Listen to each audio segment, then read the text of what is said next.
అప్పుల బాధలు వెంటాడుతున్నాయా? అయితే 6 JVR వారి జాతిరత్నాలు ధరించండి. వెల్కమ్ బ్యాక్ టు మనం టీవీ. నేను మీ అశ్విని. ఏపీ ముఖ్యమంత్రి నారా చంద్రబాబు నాయుడు మహానాడు వేదికగా కీలక ప్రకటన చేశారు. వచ్చే ఆగస్టు 15 నుంచి ఆర్టీసీ బస్సుల్లో మహిళలకు ఉచిత బస్సు ప్రయాణం అమలు చేయనున్నట్లు ప్రకటించారు.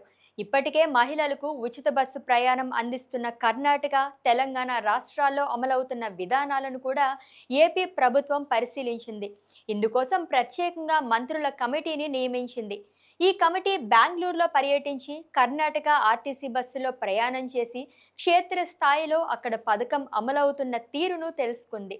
అనంతరం ఉచిత బస్సు ప్రయాణం అమలు చేసేందుకు ఏపీఎస్ఆర్టీసీ వద్ద ఎన్ని బస్సులు అందుబాటులో ఉన్నాయి, ఇంకా బస్సులను సమకూర్చుకోవాల్సిన అవసరం ఏ మేరకు ఉంది, అలాగే సిబ్బందిని పెంచుకోవాలా వంటి వివరాలపై కసరత్తు జరిపింది. ఈ అంశాలన్నిటిపైన కసరత్తు జరిపిన అనంతరం ఆగస్టు 15 నుంచి ఆర్టీసీ బస్సుల్లో మహిళలకు ఉచిత ప్రయాణం కల్పించాలని ఏపీ ప్రభుత్వం నిర్ణయించింది.